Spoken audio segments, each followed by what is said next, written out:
What's up, guys? It's Christian here, and today I'll be doing a part 2 to my first video, and today I'll be doing the groups E, F, G, and H for the Champions League, and as the groups were chosen today, and I'll be telling you why I believe the teams will finish 1 and 2 and 3 and 4 in all 4 groups, and why those teams will finish where they will.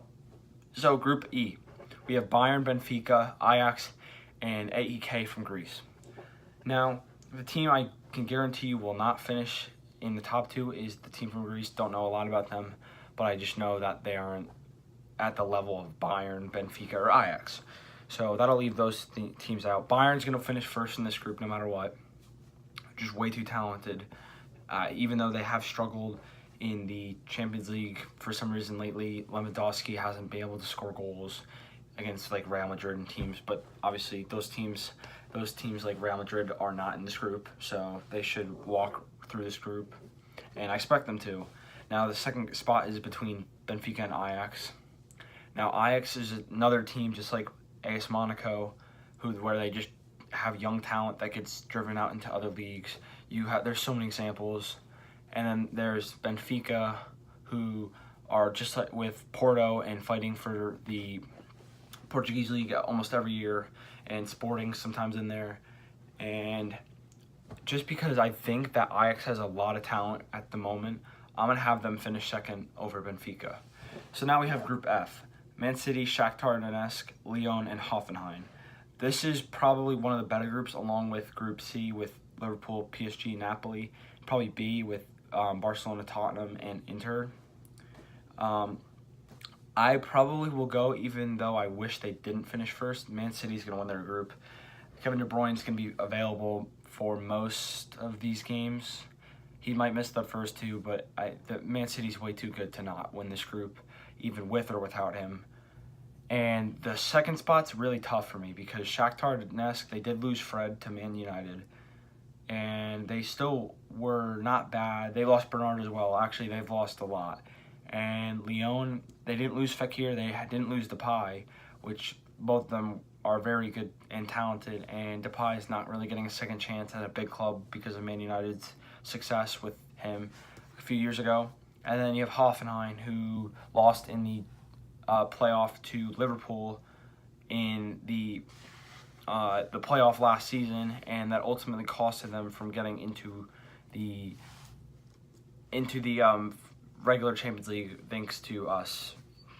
And in my opinion, I want to go with Lyon. I think that they have the most talent, and if you look at the goals they scored last season with Depay and Fekir, they look like a team that should win second in that group because they just have more talent than the other teams. Hoffenheim they lost Serge Gnabry. That's the big loss for them because he was one of their best scorers, and he went back to Bayern, I believe Bayern.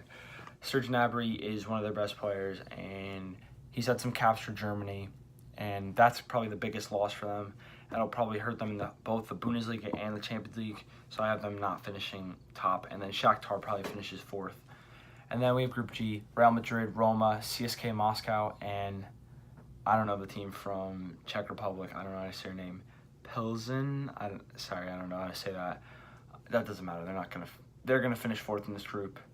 And I think this is pretty easy for me. Real Madrid's gonna finish 1st, and Roma's gonna finish 2nd.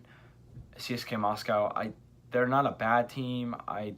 All I remember them is from having Doumbia a couple years ago from FIFA and PACE, but I don't think they're enough talented team to pass Roma. And Real Madrid's just Real Madrid. Gareth Bale's gonna have to score goals, which some people think he could be the top goal scorer.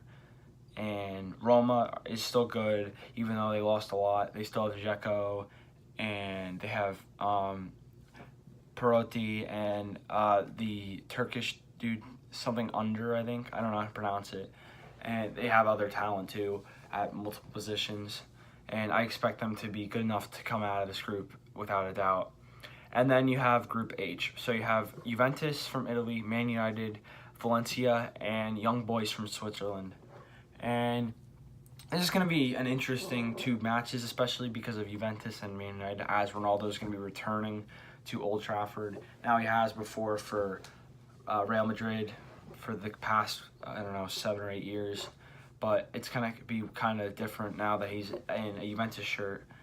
And I think those would be some interesting games. Will Juventus probably win both? Yeah, probably. Sorry, Man United, but that's probably going to be it with all the stuff that's happening with Man United. Now, young boys, unfortunately, will probably not come out of this group. I don't think they're talented enough to come with the likes of Valencia, United, and Juventus. And I have Juventus finishing first in this group. I think Ronaldo, Paulo Dybala, they have other talent as well. You name it, they have it everywhere. And I think that team is just too talented to not finish first in this group, especially with United struggling in the league with all the stuff with Mourinho and Pogba. And Valencia started off very bad in the La Liga, so they're kind of a question mark. Now, the difference between United and Valencia, can United get it together? Because if they can get it together, they should finish second in this group, probably without a doubt. But if they don't, Valencia can get on the ropes, just like something like Chelsea and Atletico Madrid last year. And Atletico Madrid were still a very good team last year, and Chelsea kind of got on them while they were struggling. And if you remember, Batshuayi scored on like the 90-something minute in Atletico Madrid's home stadium. And this could kind of happen with Valencia. Maybe they go to Old Trafford and win, similarly to Sevilla winning in the round of 16 last year. And I think just because off the fact that I think that Mourinho will be sacked before the Champions League even starts, especially if he continues the way he's been coaching in the league, there's no shot he's staying much longer. So I think Man United will have a better coach. Who will it be? I don't know. But they should be better than they are right now. And that's why I have them probably finishing second in this group. And Valencia is probably going to be a close third. And so those are my predictions for both E, F, G, and H. And please let me know in the comments below what you think about these groups and if I'm right, if you think United's going to finish third. And just let me know what you think in the comments below. Just please like, subscribe, and give me any video ideas you'd like me to do.